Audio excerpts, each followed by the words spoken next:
રાજકોટના TRP game ઝોનમાં જે આગ લાગવાની ખૂબ જ ગંભીર દુર્ઘટના ઘટી છે, જેમાં 45 કરતાં પણ વધારે યુવાનો અને બાળકોનું મૃત્યુ થયું છે.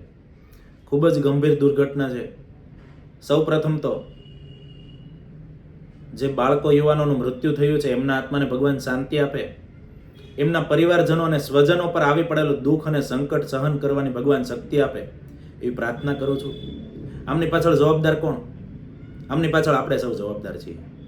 આપણે સૌ એટલા માટે જવાબદાર છીએ, તક્ષશિલા અગ્નિકાંડમાં 22 બાળકો હોમાઈ ગયા. મોરબી પુલ દુર્ઘટનામાં 135 નિર્દોષ લોકો હોમાઈ ગયા. ભાવનગર રંગોળાની દુર્ઘટનામાં 36 કરતાં પણ વધારે લોકોના મૃત્યુ થયા. કે પછી અમદાવાદની શ્રેયસ હોસ્પિટલ હોય, ઉદય હોસ્પિટલ હોય, જેમાં 15 કરતાં પણ વધારે લોકોના મૃત્યુ થયા હતા. વડોદરા હરણી તળાવમાં 22 કરતાં પણ વધારે બાળકોના મૃત્યુ થયા હતા. તો આપણે ગુજરાતની જનતાના પેટનું પાણી નથી હલતું. શા માટે? આપણને ગુલામી કરવાની આદત પડી ગઈ છે. કોઈ પણ દુર્ઘટના ઘટે, આપણે કેન્ડલ માર્ચ કરીએ, ઓમ શાંતિ લખીએ, 3-4 દિવસ બહુ બધું ફરશે. બહુ લોકો કેન્ડલ માર્ચ કરશે અલગ અલગ જિલ્લાઓમાંથી ઘણા લોકો આવેદન પત્રો આપશે. જેવું જ અઠવાડિયું 15 દિવસ થશે એટલે ભૂલી જશે. રાજકીય નેતાઓ આવશે, રાજકીય ભ્રષ્ટાચારી નેતાઓ આવશે, ચોર નેતાઓ, એના ભ્રષ્ટ શાસકો આવશે, એના ભ્રષ્ટ અધિકારીઓ આવશે, જે આ બધી લાશોનો સોદો 2-5 લાખમાં કરી અને જતા રહેશે. અને આપણે બધું ભૂલી જઈશું. ફરીથી આ બધું રાબેતા મુજબ ચાલતું થઈ જશે. તમે ક્યારે વિચાર્યું છે ગુજરાતમાં આવા ગેરકાયદેસર કેટલા ગેમ ઝોન, કેટલા થિયેટર, કેટલા વોટર પાર્ક અથવા તો કેટલા શોપિંગ મોલ ચાલે છે? તમે ક્યારેય ચેક કર્યું છે તમારું બાળક જે શાળાએ જાય છે એમની પાસે તમારા બાળક માટેના પૂરતા સેફટીના પ્રસાધનો છે કે નહીં? એમની પાસે ફાયર સેફટી છે કે નહીં? એમની પાસે સરકારની એનઓસી છે કે નહીં? નહીં, ક્યારેય ચેક નહીં કરીએ. શા માટે? આપણે તો હૈસો હૈસો કરીને ચાલવા વાળામાંથી છીએ. આપણને ગુલામી કરવાની આદત પડી ગઈ છે.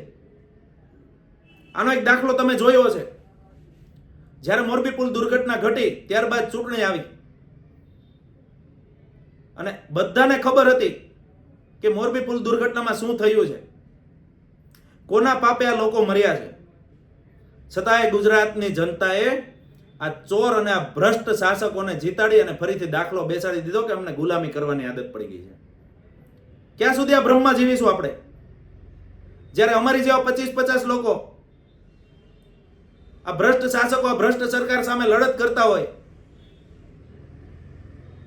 ત્યારે લોકો એવું કહેતા હોય કે ભલે ને કરતો થાકી જશે, સત્તા સામે શાણપણ નકામું, ભલે કરતો કરવા દો, થાકી જશે.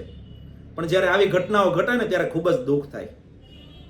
એમાંના ઘણા લોકો તો આ ભ્રષ્ટ ચોર અને ચોર શાસકોના એટલા બધા ગુલામ બની ગયા છે કે અલગ અલગ સ્લોગનો ફેરવતા હોય, અબકી બાર 400 પાર, અબકી બાર 400 પાર. જ્યારે આવી ઘટના ઘટે ને ત્યારે ખબર નથી પડતી કે આ 400 પાર મોતનો આંકડો કહેતા હતા કે 400 પાર સીટની વાત કરતા હતા. એ 400 પાર કરવા વાળાને મારે એક વાત કરવી છે કે જ્યારે આવી દુર્ઘટના ઘટે ત્યારે હું ભગવાનને પ્રાર્થના કરું છું કે આમાં તમારું સ્વજન અથવા તમે ન હોય.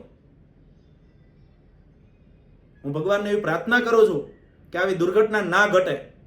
તેમ છતાં પણ આ ભ્રષ્ટ ચોર લોકોના પાપે જો આવી દુર્ઘટના ઘટે ને, એમાં 400 પાર કરવા વાળાના મૃતકો જે હોય ને, 400 પાર કરવા વાળાના સ્વજન ના હોય, તો એમને ખબર પડશે કે હૈસો હૈસો કરી અને આપણે કોને સમર્થન આપી રહ્યા છીએ. તમે ક્યારે જાણવાની કોશિશ કરી છે કે તમે જે થિયેટરમાં જાઓ છો એમની પાસે ફાયર સેફટી, એમની પાસે એનઓસી અથવા જે લોકોની સેફટી માટેના પૂરતી પરમિશન હોવી જોઈએ છે કે નહીં? તમે ક્યારે ચેક કર્યું છે કે વોટર પાર્કમાં જાઓ છો એમાં પૂરતી પરમિશનો છે કે નહીં? નહીં, ક્યારેય નથી જાણ્યું. આપણે બધા ભ્રમમાં જીવીએ છીએ. જ્યારે આવી દુર્ઘટના ઘટે એટલે આ તંત્ર 4-5 દિવસ મીડિયામાં ફેરવશે કે અમે આટલા ગેમ ઝોન વાળા પાસે એનઓસી માંગી, એને આટલાનો દંડ ફટકાર્યો, આટલાના લાયસન્સ રદ કર્યા, આટલા થિયેટરો બંધ કરાવ્યા, આટલા વોટર પાર્ક સીલ માર્યા, આટલી સ્કૂલો પર તવાઈ કરી અને અંતે પૈસાનો સોદો કરી અને બધું ફરીથી ચાલુ કરાવી દેશે. અને ફરીથી આવી દુર્ઘટના ઘટશે એટલે તમારા અને મારા કોઈ સ્વજનો હશે, એમનો મોતનો સોદો 2-5 લાખમાં કરી અને ઘરે જતા રહેશે. ખૂબ જાગવાનો વારો આવી ગયો છે હવે.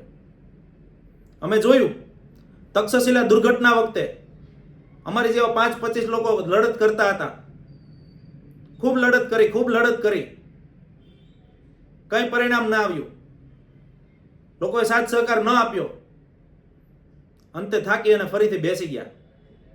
અને ઘણા લોકો એવું કર્યું કે ભલે ને કરે, થાકી જશે. આની પાછળ, આ તમામ બનતી દુર્ઘટનાઓ પાછળ જવાબદાર આપણે છીએ.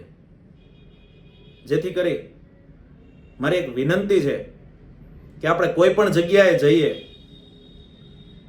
શોપિંગ મોલ હોય, થિયેટર હોય, આપણા બાળકો જે શાળાએ જતા હોય, આપણું સ્વજન કોઈ હોસ્પિટલે હોય, અથવા કોઈ ગેમ ઝોન હોય, વોટર પાર્ક હોય, જ્યાં આપણે ગાડી પાર્ક કરીએ છીએ એવી જગ્યા હોય, અથવા તો આપણી સોસાયટીનું કેમ્પસ હોય,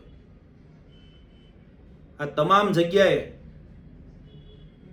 લોકોની સેફટી માટેના પૂરતા સંસાધનો છે કે નહીં, એના માટે જે પરમિશન હોવી જોઈએ, જે એનઓસી હોવી જોઈએ છે કે નહીં, આ બધું જ્યારે આપણે ચેક કરતા થઈ જશું ને, ત્યારે આવી દુર્ઘટનાઓ ઘટતી બંધ થશે અથવા તો ઓછી થશે.